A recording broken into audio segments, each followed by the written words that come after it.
안녕하십니까. 뉴시스 북한 에디터 강형진입니다. 오늘은 북한이 지난 10월부터 진행하고 있는 80일 전투에 대해 말씀드려 보겠습니다. 2달 전에도 80일 전투에 대해 말씀드린 적이 있습니다. 얼마나 중요하길래 2달 만에 또 다루느냐고 하실 수도 있겠습니다.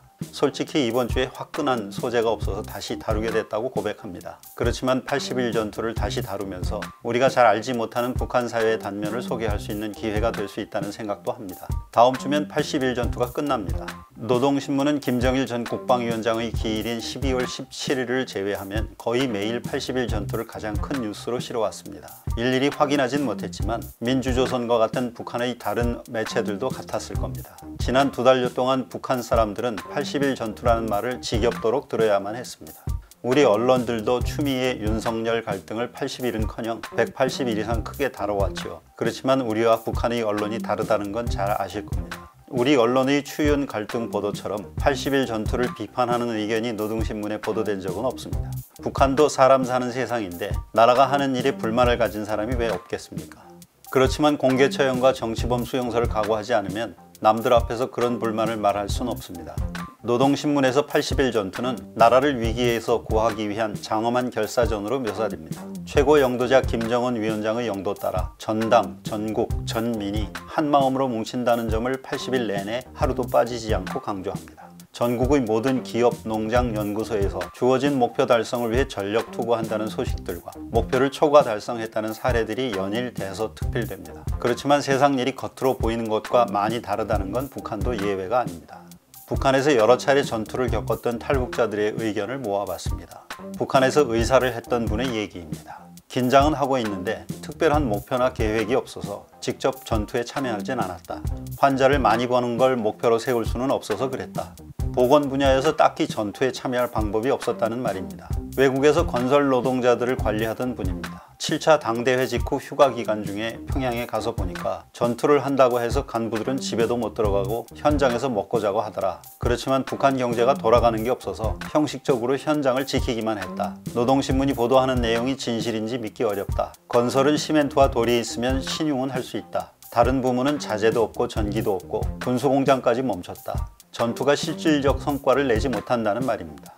북한에서 권력기관의 대무역에 종사하던 분입니다. 전투는 정치 사상이 제일 목표다. 실체가 보이지 않는 목표인데 수해복구 등 모든 것을 일심 단결을 통해서 이뤘다고 설명한다. 인민들은 그냥 하는 거다. 체제 특성이니 그냥 따라서 할 뿐이다. 사람들에게 주의해야 한다는 걸 인식시키기 위해서 한다. 전투할 때는 일반인들도 긴장하면서 조직 생활에 대한 경각심을 갖는다. 처벌이 심해지기 때문에 본보기로 걸리면 안 된다.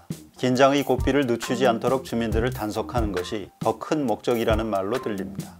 이처럼 노동신문이 보도하는 전투와 전투를 직접 실행해야 하는 북한 주민들의 생각 사이엔 도저히 메울 수 없는 큰 간극이 있습니다. 커다란 간극이 있는데 북한은 도대체 왜 걸핏하면 전투를 하는 걸까요? 80일 전투를 결정한 10월 5일 정치국 회의에 대한 노동신문의 보도입니다. 정치국은 당창건 75도를 승리와 전진의 대경사로 빛내고 그 기세를 더욱 앙양시켜 올해의 투쟁을 자랑스럽게 결속하며 노력적 성과로 맞이하기 위하여 전당적 전국가적으로 연말까지 80일 전투를 전개하기로 결정했다.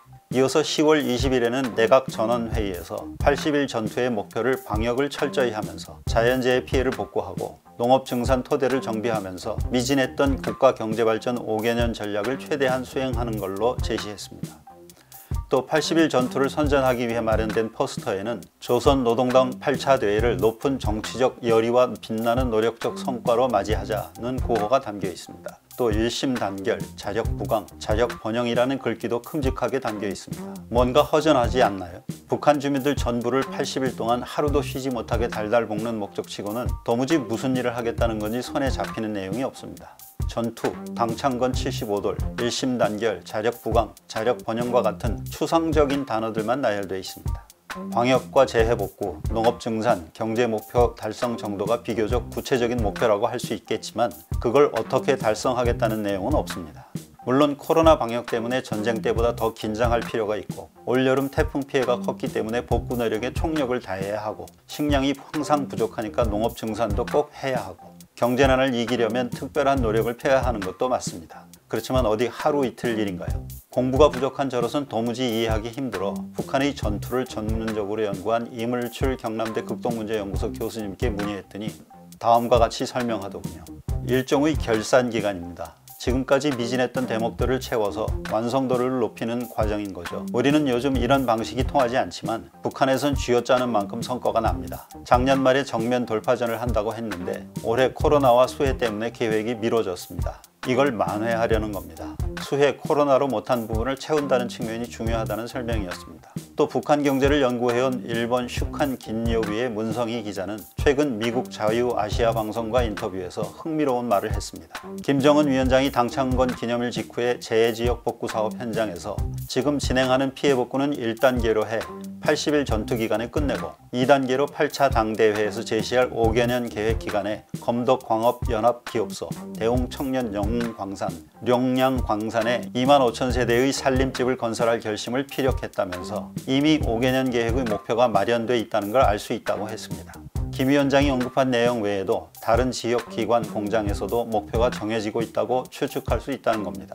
두 분 전문가의 설명은 80일 전투가 나름의 성과가 있을 것이라고 예상하는 내용입니다. 그렇지만 북한에서 살던 사람들의 의견은 여전히 완고합니다. 양강도 해산에서 보안원으로 근무하던 분은 전투한다고 현실적으로 나아지는 건 없다. 개인들이 먹고 사느라 전투에만 신경 쓸 겨를이 없다고 했고, 남포에서 기업소를 운영했던 분은 생산 단위 공장들은 엄청 바빠진다. 생산이 더 늘지는 않는데 사회적 분위기를 잡는다. 형식상 하는 것이다. 사람들은 귀찮아한다고 말했습니다.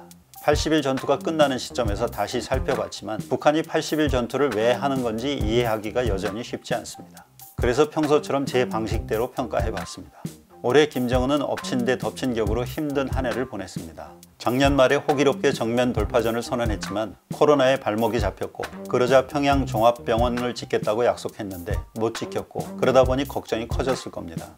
작년에는 연초부터 8월까지 신무기 시험한다고, 또 연말에는 백마를 타고 백두산에 올라가 있는 대로 폼을 잡을 수 있었는데 말이죠. 실제로 작년 노동신문에는 김 위원장이 활짝 웃는 모습이 대문짝만하게 자주 실렸습니다. 이에 비해 올해는 김 위원장이 회의석상에서 뭔가 질책하는 듯이 심각한 표정을 짓는 장면이 많았습니다.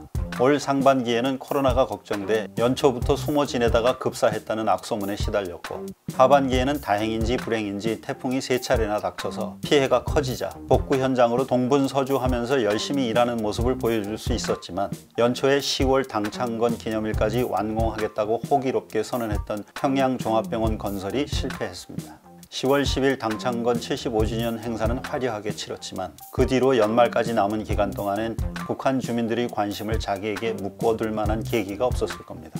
그래서 고육책으로 80일 전투를 시작한 건 아닐까요? 올해 우리 최고 영도자의 실적이 영 예년만 못하다 라고 주민들이 땀만 먹으면 혼날 줄 알라면서 주민들을 윽박지르려고 말이죠. 내가 못한 게 아니라 너희들이 열심히 해야 하는 것이라고요. 이런 제 생각은 과거에도 전투를 여러 차례 했던 전례가 있었다는 점에서 충분히 반박될 수 있다는 걸 저도 잘 압니다. 그렇지만 북한에서 벌어진 과거의 전투와 이번 전투가 똑같은 목적과 의미를 가지지는 않는다고 생각합니다. 올해의 80일 전투의 명분은 마지막 순간까지 경제적 성과를 내기 위해 노력함으로써 8차 당대회를 성과적으로 맞이하자는 것입니다. 그렇지만 북한 주민들은 대부분 그런 명분에 공감하지 않을 것 같습니다. 시키니까 할 뿐이고 열심히 하는 척이라도 하지 않으면 다칠 수 있으니 조심하자는 식입니다. 실질적으로 성과를 내기가 어려운 상황인 셈입니다.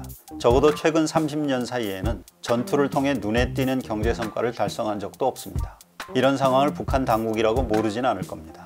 그런데도 툭하면 전투를 벌이는 건 전투가 북한 주민들을 통제하는 대단히 효과적인 수단이라고 생각하기 때문일 겁니다.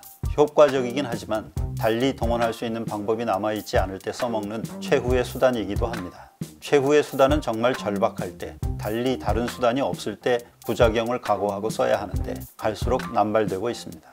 김 위원장이 권력을 물려받은 뒤로 이번 전투는 3번째입니다. 7차 당대회 때 그랬던 것처럼 1월 8차 당대회가 끝나면 곧장 새로운 전투를 시작할 가능성도 커 보입니다. 그것도 200일이나 300일 정도로 길게 말이죠. 내년에도 코로나 방역은 연말까지 계속돼야 하고, 새로 등장하는 미국 바이든 정부와 핵 협상을 끝낼 자신도 없을 겁니다. 그럼 상황이 크게 좋아지기 어려우니 최대한 오랫동안 주민들을 올가매는 수밖에 없다고 생각할지 모릅니다. 그로 인한 부작용도 그만큼 커질 수 있습니다. 거듭되는 전투 때문에 북한 체제의 모순이 갈수록 심해질지 모르겠습니다. 창 너머 북한 많은 관심 부탁드립니다. 감사합니다.